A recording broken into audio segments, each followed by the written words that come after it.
sehat. Ya puji Tuhan, kita bisa berkumpul di sini, kita dapat melanjutkan kembali pembelajaran kita pada hari. Ya baiklah, sebelum kita melanjutkan pembelajaran kita hari ini, Bapak harap kalian mengatur tempat duduk kalian. Kalian mempersiapkan buku catatan kalian. Ya kata kelas, kita dalam doa. Sebelum kita masuk dalam proses pembelajaran, terlebih dahulu kita berdoa sesuai dengan keyakinan kita masing-masing. Doa dimulai. Doa selesai. Bila Bapak absen ya. Baik, Pak. Ya, Winda Isnada. Hadir, Pak. Sudah siap? Siap. Kalau kalian siap, pasti kalian tahu apa materi minggu lalu. Minggu lalu itu yaitu penyetaraan reaksi Redox. Peristiwa tersebut terjadi perpindahan elektron secara langsung dari logam Zn ke larutan atau ke ion Cu2+. Nah, ternyata perpindahan elektron ini dapat juga terjadi secara tidak langsung pada sel yang disebut dengan sel elektrokimia. Terus pada hari ini kita akan belajar mengenai sel volta. Ya, anak sekalian, pernahkah kalian melihat di belakang remote TV atau remote AC kalian? Pernah. Di sana terdapat apa? Baterai. Ya, jika kalian pernah melihat baterai remote TV atau remote AC, itu merupakan salah satu kemanfaatan dari sel volta yang pada hari ini kita akan bahas. Materi kita hari ini terdiri dari 4 garis besar. Yang pertama kita akan belajar susunan sel volta, proses sel volta, mutasi sel, dan kebenaran sel volta dalam kehidupan sehari-hari. Adapun kompetensi dasar dari sel volta ini terambil pada KD 3.4 dan KD 4.4 yang bisa. Adapun tujuan pembelajaran kita pada hari ini yang pertama adalah kalian dapat mendefinisikan pengertian dari sel volta. Anak sekalian, pada hari ini kita akan melaksanakan dengan cara yaitu discover learning atau belajar penemuan. Anak-anak sekalian, Bapak akan menilai kalian melalui 3 aspek. Yang pertama aspek kognitif melalui evaluasi, yang kedua aspek psikomotorik dengan praktikum kalian atau eksperimennya, yang ketiga adalah dengan afektif yaitu dengan sikap kalian dengan penilaian observasi diri kalian sendiri. Kalian semua sudah siap? Siap. Baiklah, saya akan memberikan KPD kepada masing-masing kelompok. Kelompok 1, kelompok 2.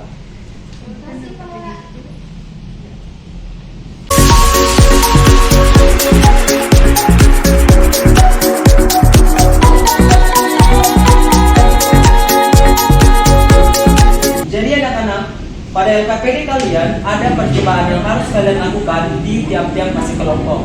Silahkan kalian melakukan percobaan tersebut.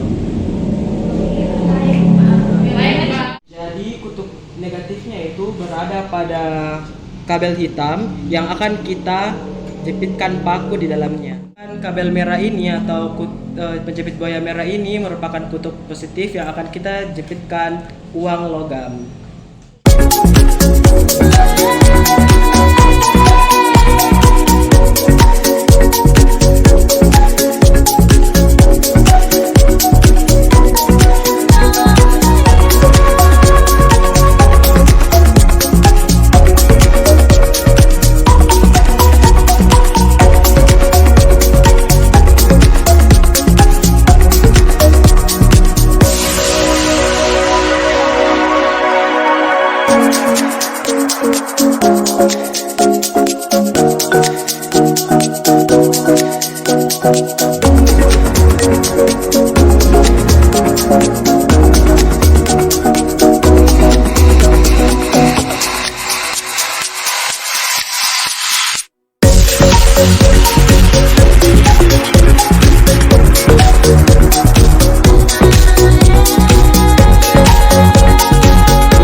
Anak-anak, bagaimana eksperimennya? Seru? Seru.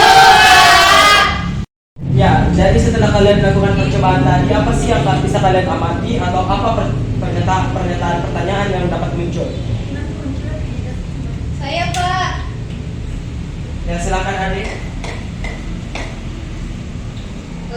Kenapa rangkaian tadi dapat menyalakan lampu dan apakah paku dan logamnya itu berpengaruh pada praktikum tersebut? Ya, Betul sekali Ade. Ada lagi yang ingin bertanya? Saya Pak, Ya, Nada. apakah jika saya mengganti logam dan paku lampu tersebut tetap menyala? Ya. Bagaimana jika saya hanya menggunakan salah satunya? Contohnya hanya menggunakan paku atau koin tadi. Memberikan tadi beberapa pertanyaan. Jadi pertanyaan yang kalian rumuskan pada identifikasi masalah, kalian akan menjawabnya sendiri. Ya, silahkan membaca bahan ajar yang telah Bapak siapkan, yang dapat diakses dengan QR code. Kalian bisa menggunakan Google Lens. Ya, bahan ajarnya.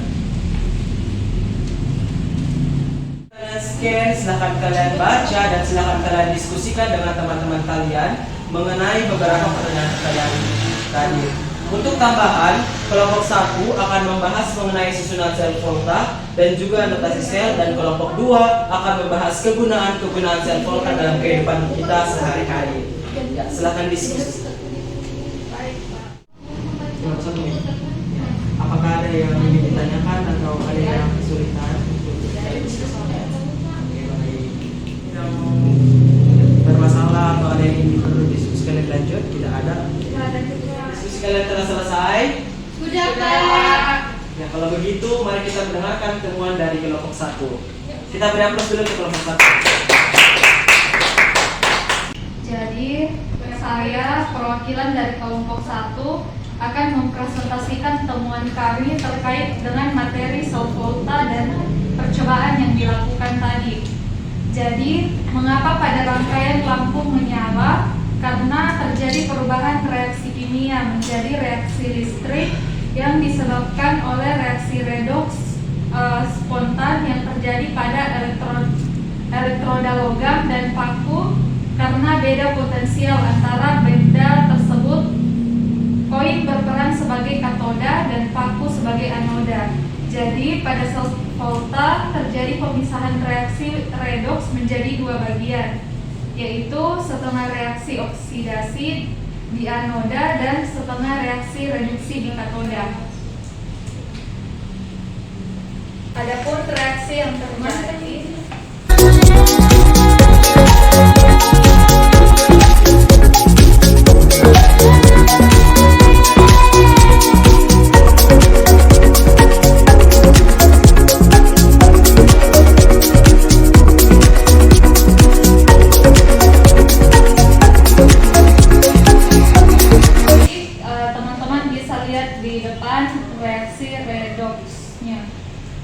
mungkin hanya ini yang bisa saya sampaikan selaku perwakilan dari kelompok 1.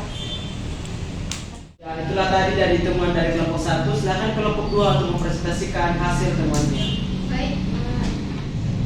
Baiklah, saya dari perwakilan kelompok 2 akan mempresentasikan temuan kami terkait dengan materi sel volta dan percobaan yang telah dilakukan. Sel baterai merupakan pengembangan dari sel flash tahun 1839 sampai 1882 dengan desain awal yang tetap dipertahankan, yakni kerimangan. Sel kerimangan terdiri dari 3 komponen, yaitu bungkus dalam zinc atau Zn sebagai elektroda negatif atau anoda, batang karbon atau C sebagai elektroda positif atau katoda, dan pasta MnO2 dan NH4Cl yang berperan sebagai elektrolit. Mungkin itu saja dari kelompok 2. Terima kasih. Itulah tadi dari teman-teman dari kedua kelompok. Sebelum saya memberikan penguatan, ada yang ingin memberikan kesimpulan terhadap materi yang kita pelajari hari ini? Baik, saya akan menyimpulkan pembelajaran kita hari ini, yaitu yang pertama, sel volta adalah sel elektrokimia di mana terjadi perubahan reaksi kimia menjadi reaksi listrik dikarenakan reaksi redoks yang spontan. Yang kedua, susunan sel volta terdapat voltmeter, elektroda dan katoda serta jembatan garam. Yang ketiga, proses kerja pada sel volta. Kesimpulan dari temannya, ada yang ingin bertanya? Saya Pak. Ya, silakan adik. Apakah fungsi dari jembatan garam tersebut? Ya. Ya, terima kasih atas pertanyaannya tadi. Sebelum itu, ya, Seperti yang kita pelajari hari ini adalah sel volta. Jadi apa itu sel volta? Sel volta adalah sel elektrokimia di mana terjadi perubahan reaksi kimia menjadi energi listrik dikarenakan reaksi redoks yang spontan. Adapun susunan dari sel volta tersebut itu ada anoda, katoda, voltmeter, dan jembatan garam.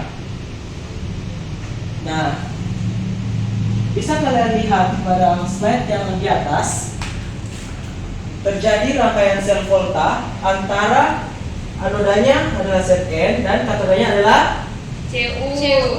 ya. Adapun aliran-aliran elektron berada dari tabung anoda karena anoda tersebut bermuatan negatif. Jadi elektron-elektron akan mengalir dari ruang anoda menuju ruang katoda, sehingga pada ruang katoda terjadi reduksi. Ingat, Krau. Jadi katoda akan mengalami reduksi, sedangkan anoda akan mengalami oksidasi seperti reaksi yang telah diberikan tadi oleh temannya. Nah, adapun fungsi dari jembatan garam di sini adalah ketika ruang anoda terjadi oksidasi, maka lempeng Zn akan mengeluarkan ion-ion Zn+, sehingga dia akan lebih bermuatan positif. Dan pada ruang katoda terjadi reduksi sehingga ion Cu2+ dari larutan contohnya saja SCO4 akan mengendap pada tabung Cu, sehingga suasana pada ruang katoda lebih bermuatan negatif. Disinilah fungsi jembatan garam. Na2SO4 jika diraikan maka akan menjadi Na plus dan SO4 2 minus. SO4 2 minus akan berjalan atau mengalir ke arah ruang anoda, sedangkan Na plus akan berjalan ke ruang katoda, sehingga reaksi tersebut akan terus berjalan. Notasi selnya adalah Zn menjadi Zn2+, jembatan garam Cu2+ menjadi Cu. Jadi ini adalah anodanya dan ini adalah katodanya. Sampai di sini apa kalian semua paham? Paham, Pak.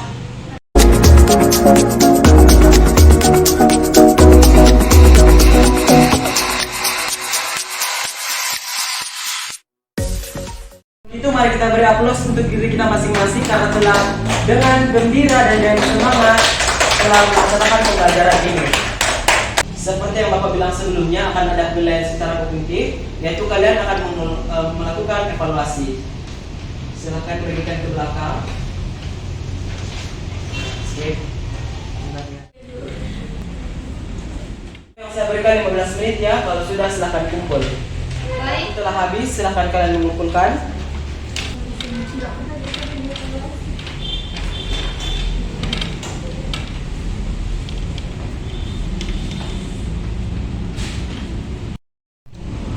Ya, anak-anak, kita telah melaksanakan pembelajaran kita secara discovery learning atau pembelajaran penemuan. Untuk materi kedepannya, apakah ada yang ingin memberikan saran? Ya, silakan ada. Saran saya mungkin pembelajaran selanjutnya bisa dilakukan di luar kelas. Setuju tidak teman-teman? Setuju, Pak. Ya. Terima kasih sarannya Nanda. Anak-anak sekalian, saya harap kalian lebih giat lagi belajar. Adapun materi selanjutnya yaitu kita akan belajar masih berkaitan dengan sel volta, yaitu potensial sel dan deret volta. Sekali lagi terima kasih atas pertemuan hari ini. Silakan pimpin kita dalam doa untuk menutup rangkaian pembelajaran kita pada hari ini. Teman-teman, sebelum kita akhiri pembelajaran kita hari ini, mari kita berdoa sesuai dengan keyakinan kita masing-masing. Doa dimulai. Doa selesai. Ya, sekali lagi terima kasih anak-anak. Sampai jumpa di pertemuan berikutnya. Selamat beristirahat.